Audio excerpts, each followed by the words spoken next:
ಸಮಯ ಸಾರ ಪರಮಾಗಮದ ಮೇಲೆ ಇಲ್ಲಿ 1100 ವರ್ಷಗಳ ಪೂರ್ವದಲ್ಲಿ ರಚನೆಗೊಂಡಂಥ ಆತ್ಮಖ್ಯಾತಿ ಟೀಕೆಯ ಮಧ್ಯದಲ್ಲಿ ಗುದಿಸಿ ಬರುವ ಕಲಶ ಕಾವ್ಯಗಳ ಮೇಲೆ ರಾಜಮಲ್ಜಿ ಪಾಂಡೆ ನಾಮದ ಸಮ್ಯಕ್ ದೃಷ್ಟಿ ಮಹಾಪುರುಷ ಬಾಲಬೋಧಿನಿ ಎಂಬ ಹೆಸರಿನ ಟೀಕೆಯನ್ನು 500 ವರ್ಷಗಳ ಪೂರ್ವದಲ್ಲಿ ರಚನೆ ಮಾಡಿದ್ದರು. ಅದರದೇ ಕನ್ನಡ ಸ್ವಾಧ್ಯಾಯ ನಡೀತಾ ಇದೆ. ಕರ್ತಾ ಕರ್ಮ ಅಧಿಕಾರದ 53ನೇ ಕಲಶದಲ್ಲಿ कर्ता कर्मणि नास्ति नास्ति नियतं कर्मापि तत्कर्तरि द्वन्द्वं विप्रतिषिध्यते यदि तदा का कर्तृकर्मस्थितिः ज्ञाता ज्ञातरि कर्म कर्मणि सदा व्यक्तेति वस्तु स्थितिर्नेपथ्ये बतनानटीतिरवसा मोहस्ततापेश किम्.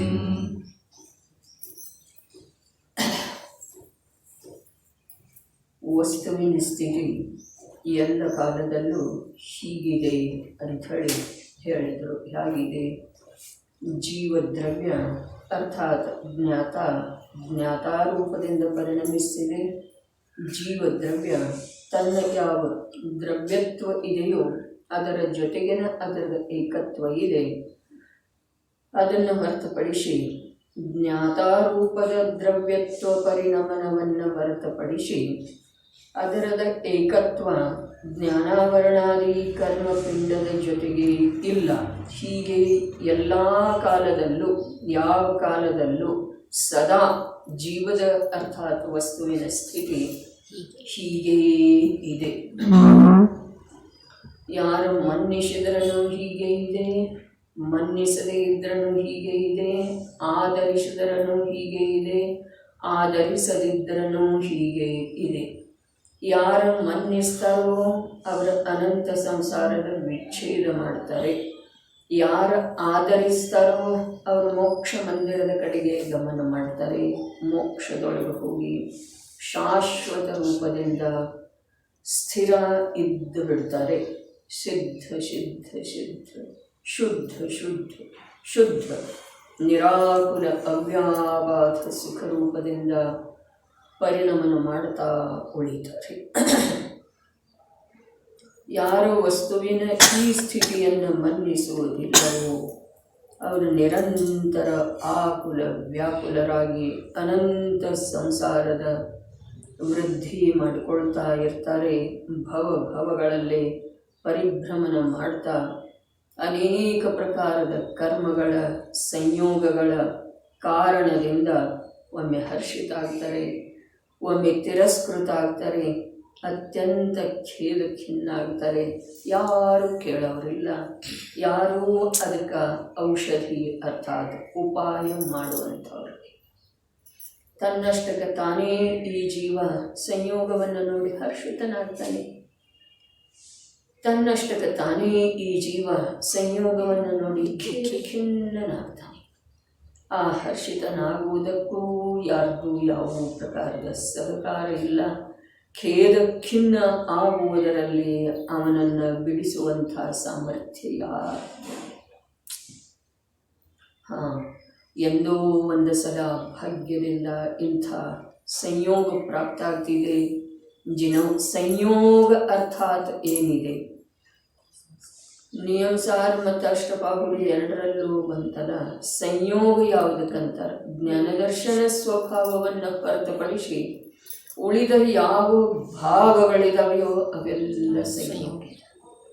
ಏಗೋನೇ ಸಸದೋ ಅಪ್ಪ ನಾಡದವಸರ ಲಕ್ಷಣ ಸೇಸಾಮಿ ಬಾಹಿರ ಭಾವ ಸೌವೇ ಸಂಯೋಗ ಲಕ್ಷಣ. ಅವೆಲ್ಲವೂ ಸಂಯೋಗದ ಲಕ್ಷಣ. ಹಾಗಾದರೆ ಎಂದಾದರೂ ಒಮ್ಮೆ ಈ ಜೀವನಿಗೆ ಈ ಅನಂತ ಸಂಸಾರದೊಳಗ ಬಿಟ್ಟು ಬಿಡದೆ ನಿರಂತರ ದುಃಖದ ಅನುಭವ ಮಾಡ್ತಾ ಇರುವಂಥ ಅಪರಾಧೀನ ಆಕುಲ ವ್ಯಾಕುಲ ಜೀವಕ್ಕೆ ಒಮ್ಮಿಂಥ ಸಂಯೋಗ ಅರ್ಥಾತ್ ಜಿನವಾಣಿಯ ಕುರಿತಾಗಿ ರಾಗಭಾವದ ಸಂಯೋಗ ಆಯಿತು. ಜಿನವಾಣಿಯ ಕುರಿತಾಗಿ ರಾಗಭಾವದ ಸಂಯೋಗ ಆಯಿತು ಆ ಜ್ಞಾನಕ್ಕೆ. ಆ ರಾಗಭಾವದ ಸಂಯೋಗ ಎಂದೋ ಒಂದು ಸಲ ಆಗಿದೆ. ಜಿನವಾಣಿಯ ಕುರಿತು ವಾಸ್ತವಿಕ ಸ್ವರೂಪದ ಯಾವ ಪ್ರತಿಪಾದನೆ ಇದೆ, ವಿಶ್ವದ ಪದಾರ್ಥಗಳ ಯಾವ ಪೃಥಕ್ ಪೃಥಕ್ ಪರಿಣಮನ, ಪೃಥಕ್ ಪೃಥಕ್ ಅಸ್ತಿತ್ವ ಮತ್ತು ಪೃಥಕ್ ಪೃಥಕ್ ರೂಪದಿಂದ ಪರಿಣಮನ ಏನಿದೆಯೋ ಆ ಸುಂದರವಾದಂಥ ವಸ್ತುವಿನ ನಿರೂಪಣೆ ಮಾಡುವಂಥ ಯಾವ ಜಿನವಾಣಿ ಇದೆಯೋ ಆ ಜಿನವಾಣಿಯ ಕುರಿತು ರಾಗಭಾವದ ಸಂಯೋಗ ಆಯ್ತು ಈ ಜೀವಕ್ಕೆ. ಅಂಥ ಸಮಯದೊಳಗೆ ಈ ಜೀವ ಜ್ಞಾನದ ಮೂಲಕ, ಜ್ಞಾನದ ಪ್ರಾಮುಖ್ಯತೆಯಿಂದ ಜ್ಞಾನದ ಉದ್ಯಮ ಮಾಡಿದ ಅಂತಂದ್ರೆ ಆ ಯಾವ ರಾಗರೂಪದ ಅಪೂರ್ವ ಸಂಯೋಗ ಆಗಿದೆಯಲ್ಲ ಈ ಜೀವಕ್ಕೆ, ಅದರದ ನಿಜವಾಗಿ ಉಪಯೋಗ ಆಗ್ತಿದೆ. ಮತ್ತು ಅರಾಗ ಮಾರ್ಗದೊಳಗೆ, ವೀತರಾಗ ಮಾರ್ಗದೊಳಗೆ, ನಿರಾಕುಲ ಆನಂದದ ಮಾರ್ಗದೊಳಗೆ ಹೋಗಲಿಕ್ಕೆ ಅನುಕೂಲ ಇರ್ತಿದೆ.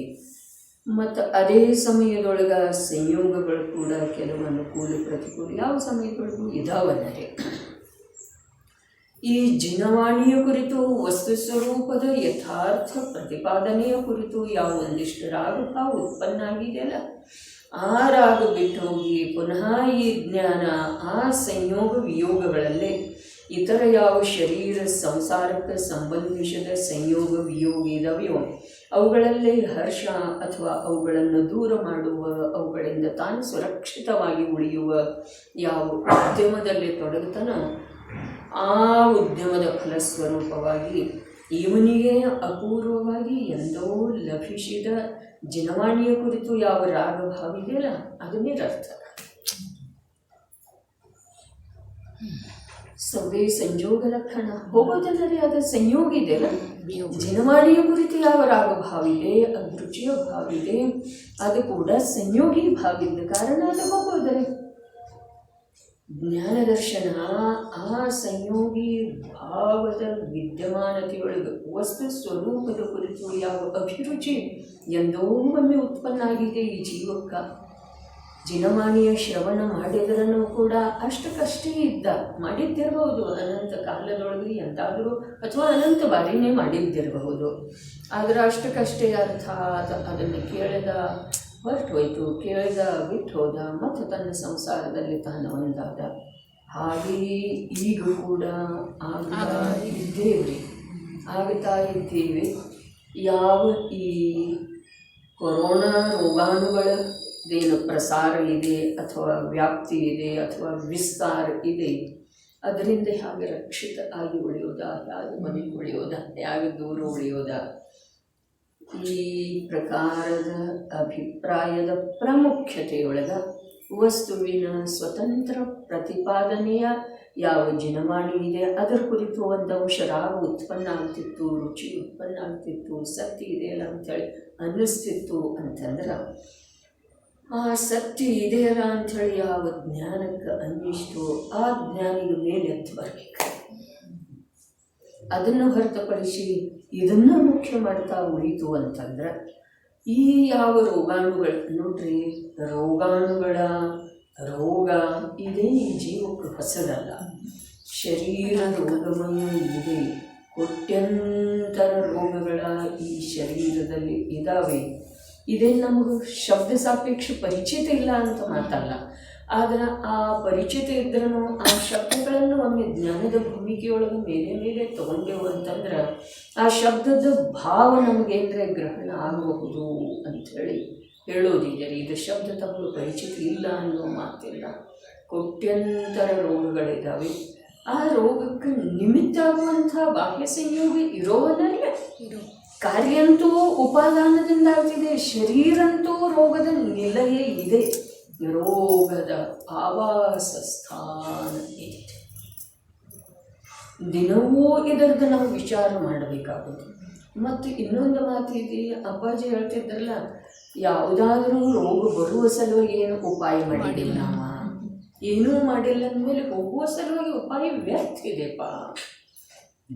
ಹಾಗಾದರೆ ಈಗ ಈ ಸನ್ನಿವೇಶಕ್ಕನುಸಾರವಾಗಿ ವ್ಯಾಕ್ಸಿನ್ ಕಂಡು ಹಿಡಿದರೆ ಅನೇಕ ವಿಜ್ಞಾನಿಗಳ ಸೇರಿ ಆದ್ರೆ ವೈರಸ್ ಯಾರು ಕಂಡು ಹಿಡಿದಿದ್ದರೆ,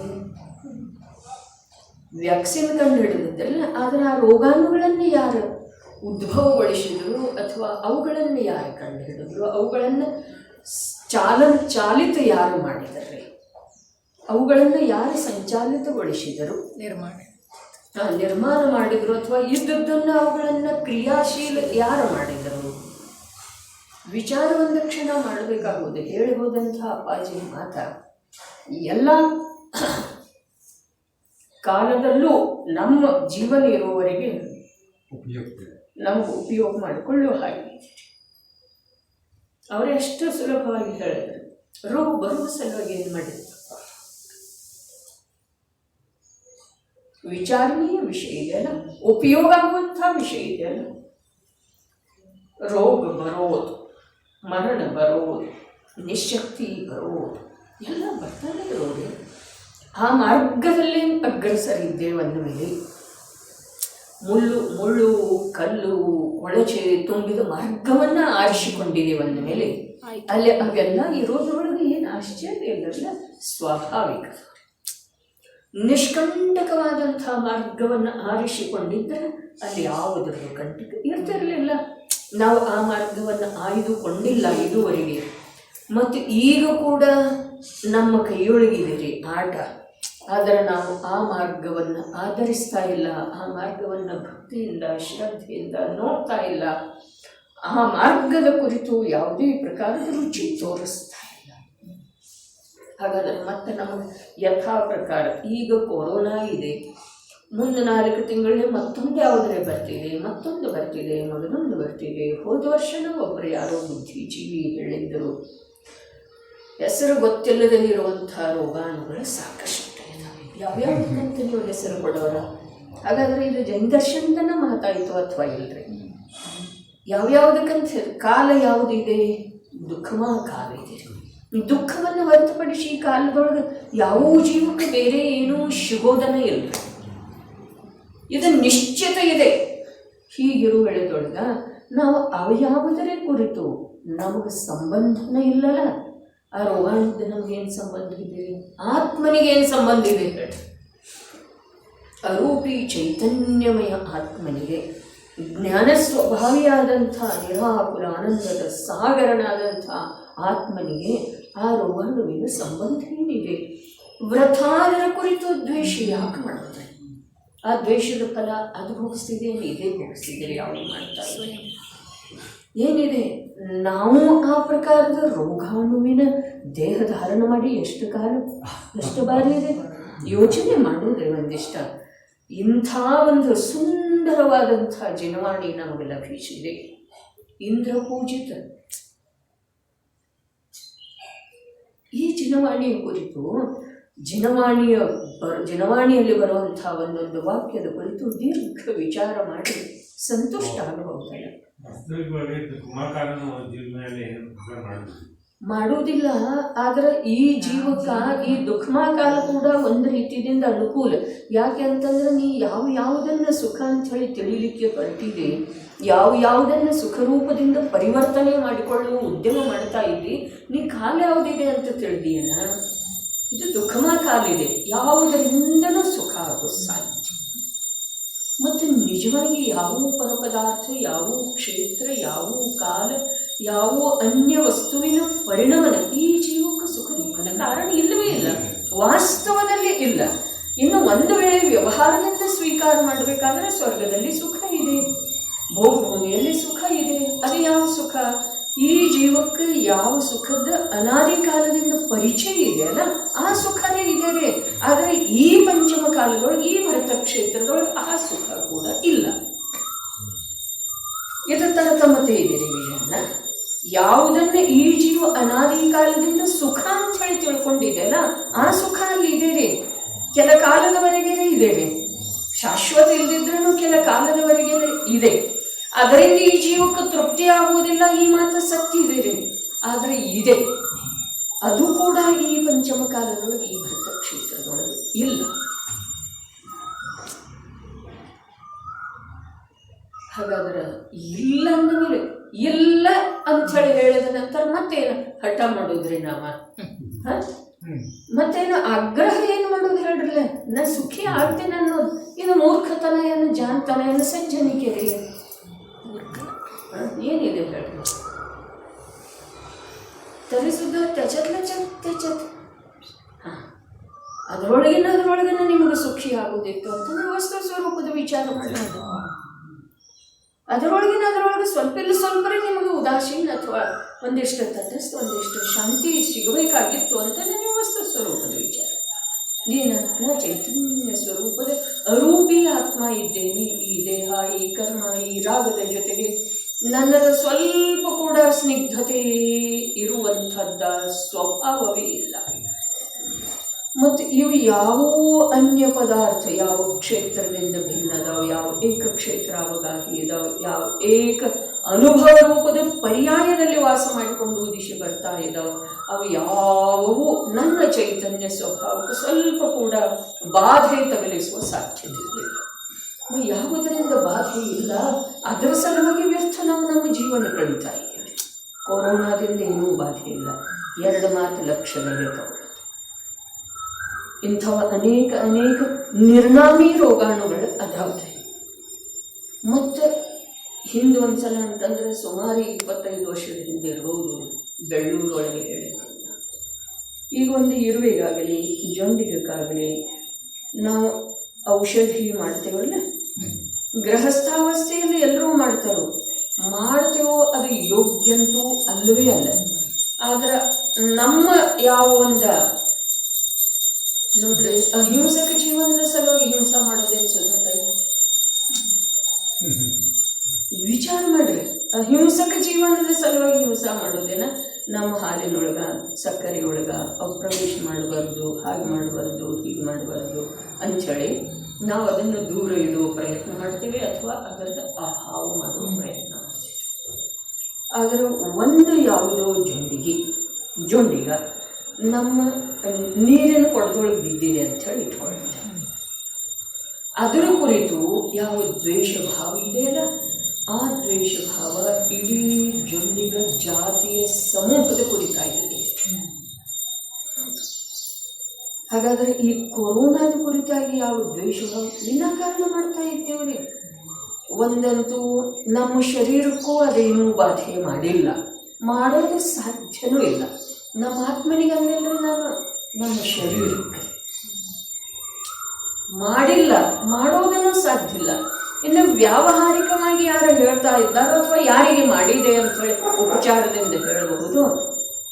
ಆ ಪ್ರಕಾರ ನಮಗೆ ಯಾವಾಗ ಮಾಡ್ತಿದೆ ಆವಾಗ ಸ್ವಲ್ಪ ಅದರ ಕುರಿತಾಗಿ ಒಂದಿಷ್ಟ ನಿರುತ್ಸಾಹದ ಭಾವ ಬಂದರ ಯೋಗ್ಯತೆ.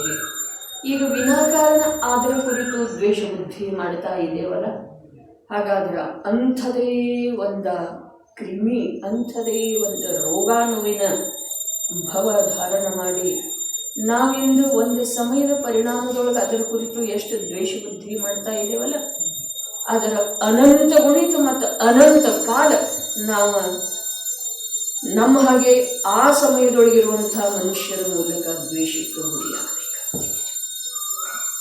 ಯಾವಾಗ ನಾವು ಹಾಗೆ ಆಗ್ತೀವಲ್ಲ ಆವಾಗ. ಇದು ನಿಸರ್ಗದೊಳಗೆ ಯಾವುದೂ ನಿರರ್ಥಕ್ಕಿಲ್ರಿ. ತಾನು ಮಾಡಿದ ಶುಭಾಶುಭಕ್ಕನ್ನು ನಿಶ್ಚಯದಿಂದ ಫಲ ಕೊಡುವುದು. ಲಕ್ಷಣಗಳು ತಗೊಳ್ಳೋದು ನಿಶ್ಚಯದಿಂದ ಫಲ ಕೊಡುವುದು. ಅದು ನಿಶ್ಚಿತವಾಗಿ ಎಲ್ಲೆಲ್ಲೆಲ್ಲರೆ ಏನಿಲ್ಲೇನರೆ ಅದು ಅನಾನುಕೂಲ ಮಾಡುತ್ತದೆ. ಹಾಗಾದರೆ ನಮ್ಮ ಅನಾನುಕೂಲವನ್ನು ನಾವು ಬೆಲೆ ಕೊಟ್ಟು ಕೊಂಡುಕೊಳ್ತಾ ಇದೀವೋ ಅಥವಾ ಇಲ್ಲರಿ? ಈಗ ಬೆಲೆಯೇನ ನಮ್ಮ ಜ್ಞಾನ ಸಾಮರ್ಥ್ಯದ ಬೆಲೆ, ನಮ್ಮ ಸಮಯ ಸಾಮರ್ಥ್ಯದ ಬೆಲೆ ಕೊಟ್ಟು ಅದನ್ನು ಕೊಂಡು ತಗೊಳ್ತಾ ಇದ್ದೀವಿ. ನಾಳೆ ಅನಾನುಕೂಲ ಆಗುವ ಸರಿ. ಲೋಕದೊಳಗೆ ಯಾವನೋ ಹೇಳಿದ ಆ ಬಯಲು ಮುಜೆ ಮಾರ, ನಮ್ದು ಅದೇ ರೀತಿ ಇದೆ ಅಥವಾ ಇಲ್ರಿ?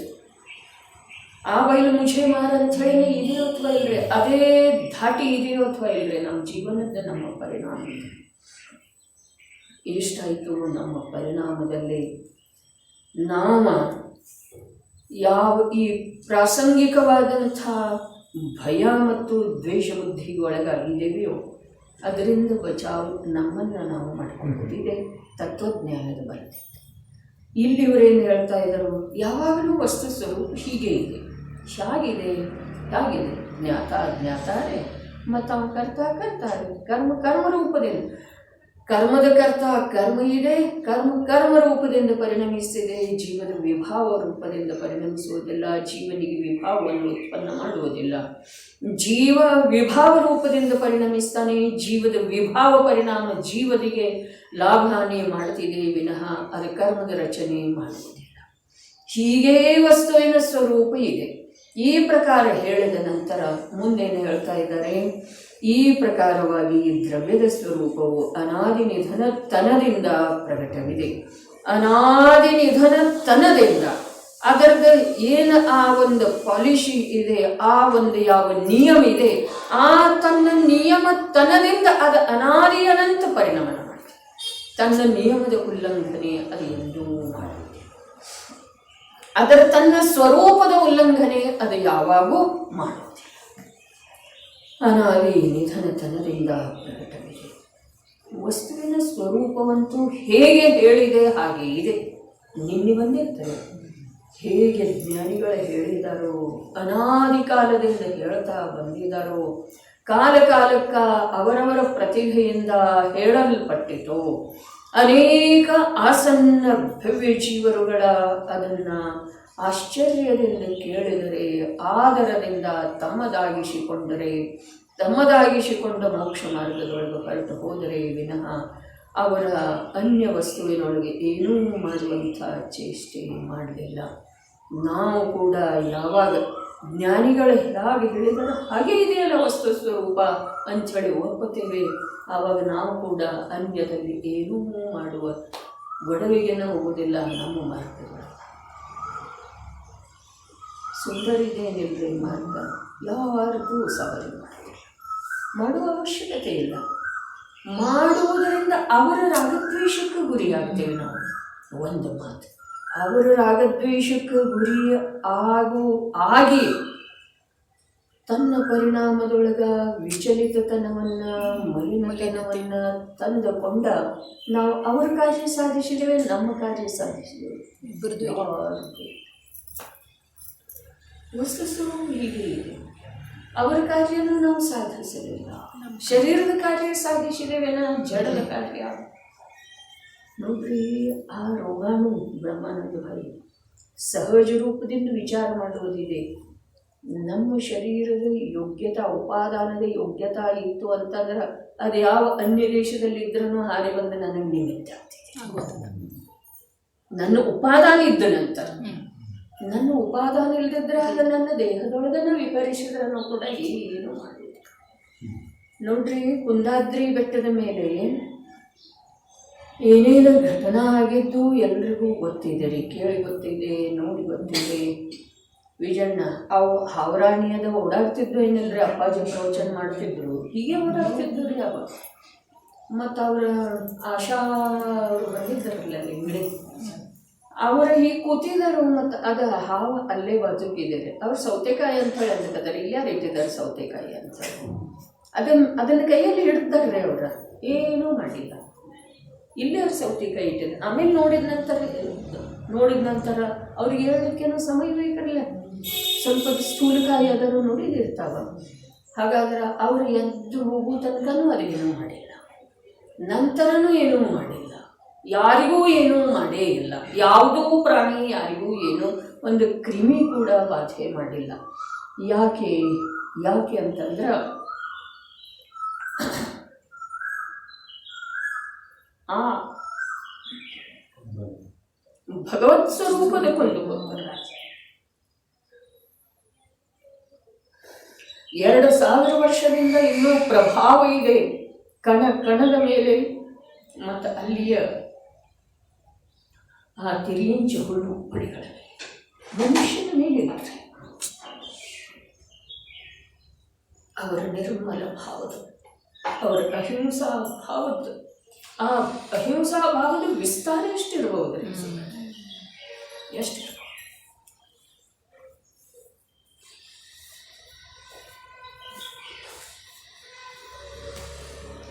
ಮತ್ತು ಅದು ಹೇಳುವಂಥ ಕೇಳುವಂಥ ಜೀವದ್ದನೂ ಯೋಗ್ಯತೆ ಇರಬೇಕಲ್ಲ ಪ್ರಕಾರ. ಮತ್ತು ಅವರು ಒಂದರ ಸಲುವಾಗಿ ಎಷ್ಟೊಂದು ಒಂದು ಅನನ್ಯ ಶರಣ ಭಾವನೆ ಅಂತೇಳಿ ಅವರ ಶಬ್ದ.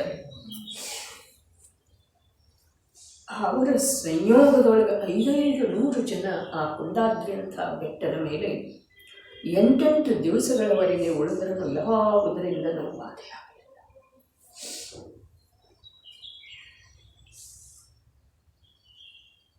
ಆ ಕುಂದರದ ಅಂತಿಮ ಸಮಯದ ವಿವೇಚನೆ ಮಾಡಿದ ಕುಂದಾದ್ರಿ ದರ್ಶನದೊಳಗೆ ಏನು ಹೇಳಿದ್ದಾರೆ? ಪಕ್ವವಾದಂಥ ವೃಕ್ಷಗಳು ಕೂಡ ತಮ್ಮ ಪಕ್ವ ಎಲೆಯನ್ನು ಉದುರಿಸಲೇ ಹಾಗೆಯೇ ಸ್ತಬ್ಧವಾಗಿ ಇಟ್ಕೊಂಡು ಅದು ನಮಗೆ ಅಲಂಕಾರಿಕ ಅನ್ನಿಸ್ತಿದೆ, ಕವಿಕಲ್ಪನೆ ಅನ್ನಿಸ್ತಿದೆ. ಆದರೆ ವಾಸ್ತವಿಕತೆ ಅದಕ್ಕಿಂತಲೂ ಬಹಳ ಮುಂದೆಂದು ಇರೋ ಸಾಧ್ಯ ಇದೆ. ಪರಮ ಇಷ್ಟು ಹೇಗಾದ್ರೆ ದೇವರ ಆಚಾರ್ಯ ಉಪಾಧ್ಯಾಯ ಸಾಧು ಅನಂತ ಸಿದ್ಧರ ಹಾಗೇನ ಪರಮ ಇಷ್ಟ ಹೇಗಾದ್ರೆ ನಿನಗೆ ಮಾತ್ರ ಪರಮ ಇಷ್ಟ ಇದ್ದರು. ಏನು ಇಡೀ ಜೀವಕೋಟಿಗೆ, ಇಡೀ ಚರ ಅಚರ ವಸ್ತು ಸಮೂಹಕ್ಕೆ ಅವರು ಪರಮ ಇಷ್ಟ ಇದ್ದಾರೆ. ಮತ್ತು ಅಲ್ಲಿ 100 ಪ್ರಭೆಯೊಳಗೆ ಏನು ಬಂತು? ಆ ಶಿವಸಿದ್ಧ ದೃಷ್ಟಾಂತ ಬಂತಲ್ಲ, ಯಾರಿಗೂ ಯಾವುದೇ ಪ್ರಕಾರದ ಬಾಧೆ ಮಾಡದೆ ನಿರ್ಜಂತುಕ ಸ್ಥಾನದಲ್ಲಿ ಇದ್ದುಕೊಂಡ ನಿರ್ಮಮ ರೂಪದಿಂದ ಪರಿಣಮಿಸ್ತಾ ಇದ್ದಾರೆ ಅಂಥೇಳಿ ಆ ಶಿವಹಕ್ಕೆ ಅನ್ನಿಸ್ತಿದೆ. ಯಾರಿಗೂ ಯಾವ ಬಾಧೆ. ಅಕ್ಷಯ ಚಕ್ಷುವಿನೊಳಗೆ ಏನು ಬಂತಾರೆ? ಮುಗ್ಧ ಬಾಲಕನ ಹಾಗೆ ಹಾಗೇ ಹೋಗ್ತಾ ಇದ್ದಾರೆ. ಎದುರಿಗೆ ಸರ್ಪ ಬರ್ತಾ ಇದೆ, ಮತ್ತು ಇವರು ಏನೂ ಅರಿಯದ ಮುಗ್ಧ ಬಾಲಕನ ಹಾಗೆ ಹೋಗ್ತಾರೆ. ಇವೆಲ್ಲ ಶಬ್ದ ಎಲ್ಲಿಂದ ಬಂದಿದೆ? ಆ ಮುನಿ ಜೀವನದ ಅನ್ಯದ ಜೊತೆಗೆ ಇರುವಂಥ ಪರಸ್ಪರ ಮೈತ್ರಿಯ ಭಾವ, ಸರ್ವ ಜೀವಗಳಲ್ಲಿ ಮೈತ್ರಿಯ ಭಾವ, ಸರ್ವ ಜಡದ ಅಸ್ತಿತ್ವದ ಸ್ವೀಕಾರ ಮಾಡಿರುವಂತಹ ಭಾವ. ಜಡದ ಅಸ್ತಿತ್ವ ನಿನ್ನ ಸ್ವತ್ತಲ್ಲ, ಜಡ ಅದರದ್ದು ಸ್ವತಂತ್ರ ಅಸ್ತಿತ್ವ ಇದೆ, ಈಶ್ವರತೆ ಇದೆ, ಅದರದ್ದು ಸ್ವತಂತ್ರ ಪ್ರಭುತೆ ಇದೆ. ಹಾಗಾದರೆ ಯಾವ ಮೈತ್ರಿ ಭಾವವಿರಲೆಲ್ಲ ಜೀವನ ಅನ್ನುವುದು ಯಾವ ಅವರದ್ದು ಸಾಮಾಯಿಕಮಯ ಜೀವನ ಇದ್ದರಲ್ಲ, ಅದರ ಫಲಸ್ವರೂಪವಾಗಿ ಅವರ ಎಲ್ಲ ಜೀವಕ್ಕೆ ಇಷ್ಟ. ಸಿಂಹಕ್ಕೂ ಇಷ್ಟ, ಸರ್ಪಕ್ಕೂ ಇಷ್ಟ, ವಿಷಜಂತುಗಳಿಗೂ ಇಷ್ಟ, ಕ್ಷುದ್ರ ಹುಳುಗಳಿಗೂ ಇಷ್ಟ, ಏಕೇಂದ್ರಿಯಾದಿಗಳಿಗೂ ಇಷ್ಟ. ನಾವು ಯಾರಿಗೆ ಇಷ್ಟ ಇದ್ದೀವಿ? ಯಾರ ಅಸ್ತಿತ್ವ ನಮಗೆ ಇಷ್ಟಿದೆ ಹೇಳ್ರಿ? ನಮಗೆ ಅದರದೆಲ್ಲ ಮಾಲೀಕತ್ವ ಬೇಕಿದೆ. ಅದರ ಅಸ್ತಿತ್ವ ನಮಗೆ ಇಷ್ಟಿಲ್ಲ, ಅದರ ಪ್ರಭುತ್ವ ನಮಗೆ ಇಷ್ಟಿಲ್ಲ, ಅದರ ಇರುವಿಕೆ ಅದರಿಂದ ಇದೆ ಅನ್ನೋದು ನಮಗೆ ಮಾನ್ಯ ಇಲ್ಲ. ನಾನು ಮಾಡ್ತಾ ಇದ್ದೆ,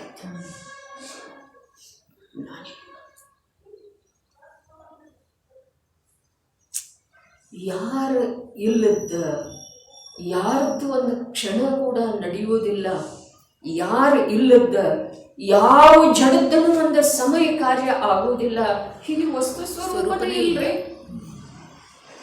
ಯಾರೂ ಇಲ್ದಿದ್ರೂ ಯಾರ್ದು ಹೇಗಾಗಬೇಕೋ ಹಾಗೆ ಆಗಿದೆ, ಯಾರೂ ಇಲ್ದಿದ್ರೂ ಯಾವುದರ್ದು ಹೇಗಾಗಬೇಕೋ ಹಾಗೆ. ಒಂದು ಪರಮಾಣು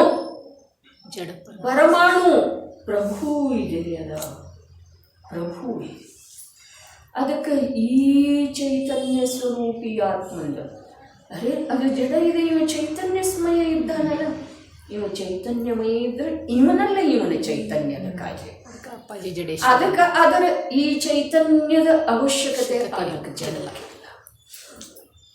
ಈ ವಸ್ತು ಸ್ವರೂಪವನ್ನು ಮಹಾಭಾಗ್ಯದಿಂದ ಸರ್ವಜ್ಞ ಪ್ರಣೀತ ಶಾಸನದ ಆಧಾರ ಆಶ್ರಯದಿಂದ ಕೇಳುವ ತಿಳಿಯುವ ನಮಗೆ ಯಾವ ಸನ್ನಿವೇಶ ದೊರಕಿದೆಯಲ್ಲ, ಅದರದ್ದು ಉಪಯೋಗ ನಮ್ಮ ನಿರಂತರ ಉದಿಸಿ ಬರುವಂತಹ ಪರಿಣಾಮಕ್ಕೆ ಆಗ್ಬೇಕ್ರಿ. ಪ್ರಮಾಣ ನಿರಂತರ ನಮ್ಮಲ್ಲೇ ಉದಿಸಿ ಬರ್ತಾ ಇದ್ದಾವಲ್ಲ ಪರಿಣಾಮಗಳ, ಅವುಗಳಿಗೆ ಅದರ ಉಪಯೋಗ ಆಗಬೇಕು.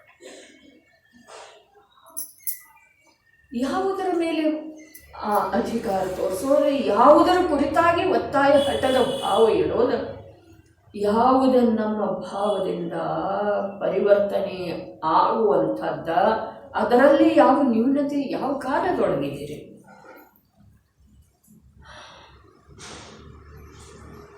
ಅದರ ನಿಮಿತ್ತದಿಂದ ಈ ಪಂಚಮ ಕಾಲದೊಳಗ ಸಾಂಸಾರಿಕ ಬಾಹ್ಯದ ಕೂಡ ಸುಖ ಇಲ್ಲ ಅಂಥೇಳಿ ಹೇಳಿತು. ಆದರೆ ಯಾವ ಸುಖ, ಸಾಂಸಾರಿಕ ಸುಖ, ಬಾಹ್ಯ ನಿಮಿತ್ತದಿಂದ ಸುಖ ಇದೆಯೋ ಅದಕ್ಕೂ ಕೂಡ ಈ ಜೀವದ ಪುಣ್ಯನ ಆಧಾರ ಸ್ತಂಭ ಇದೆ. ತಿಳಿತಾರೆ? ಯಾವುದನ್ನು ವ್ಯವಹಾರದಿಂದ ಹೇಳ್ತಾರೆ ಅದಕ್ಕೂ ಕೂಡ ಆಧಾರ ಸ್ತಂಭ ಯಾವುದು? ಈ ಜೀವದ ಪುಣ್ಯ. ಪುಣ್ಯ ತೀರಿದ ನಂತರ ಅರ್ಧ ಚಕ್ರವರ್ತಿಗೆ ಬಾಯೊಳಗೆ ನೀರು ಹಾಕಲಿಕ್ಕೆ ಯಾರಿಲ್ಲ. ಅರ್ಧ ಚಕ್ರವರ್ತಿ ಶಲಾಕಾ ಪುರುಷ, ಪುಣ್ಯ ಪುರುಷ.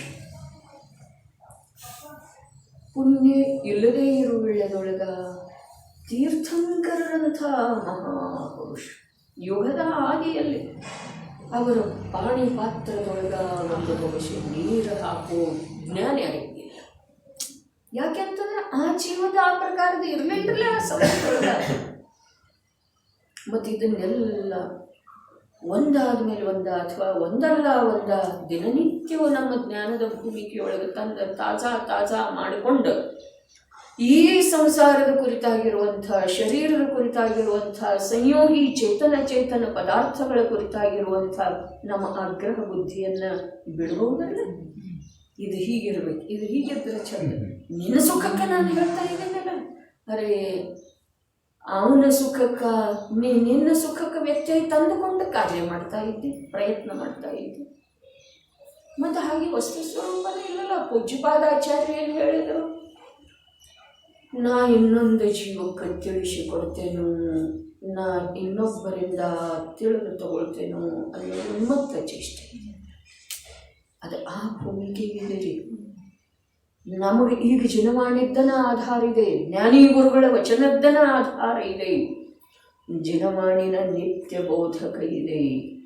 ಅಪ್ಪಾಜಿ ಹೋದ್ರು, ನಾನು ಹೋಗ್ಬೋದು, ಆದರೆ ಈ ಜನವಾಣಿಯ ಸಂಯೋಗ ತಮಗೆ ಇರೋದನ್ನೇ ಇದೆ. ತಾವು ಮಾಡಿದ್ರಿ ಅಂತಂದ್ರೆ ಇಲ್ಲದ್ರೆ ಏನು ಮಾಡೋದು? ಆಗ್ರಹ ಅಂದಿಲ್ಲ.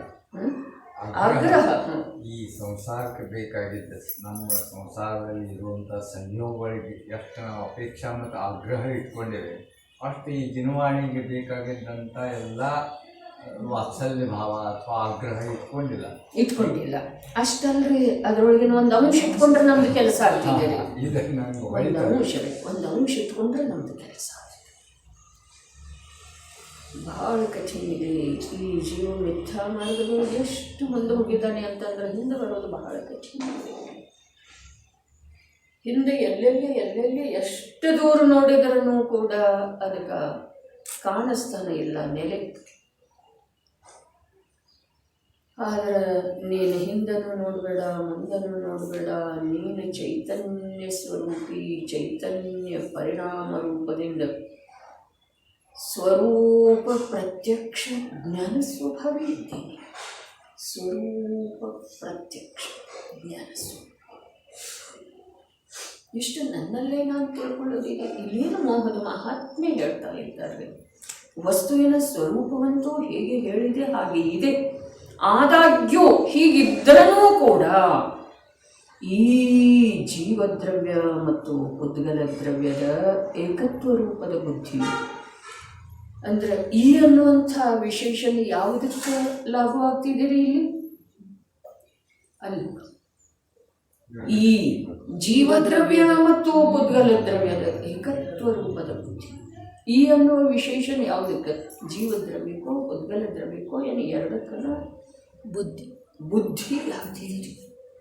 ಈ ಬುದ್ಧಿ ಯಾವ ಬುದ್ಧಿ? ಅವು ಎರಡು ದ್ರವ್ಯಗಳು ಒಂದನ್ನೋ ಬುದ್ಧಿ ಇದೆಯಲ್ಲ, ಈ ಬುದ್ಧಿ, ಈ ಅನ್ನುವಂಥ ವಿಶೇಷಣ ಬುದ್ಧಿಗೆ ಅನ್ವಯಿಸ್ತಿದೆ.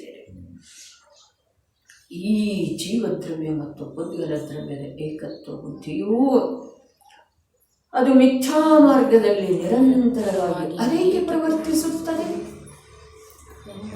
ಎಂಬ ಮಾತಿನ ಆಶ್ಚರ್ಯ. ಅದು ಯಾಕೆ ಪ್ರವರ್ತಿಸ್ತಾರೆ? ಬುದ್ಧಿಗೆ ಜ್ಞಾನ ಅಂದರೆ ಏನಂದರೆ ಆದ್ರೆ ಈ ಅನ್ನುವಂಥ ವಿಶೇಷಣ ಹೇಳ್ತಾರೆ. ಇಲ್ಲಿ ಜ್ಞಾನ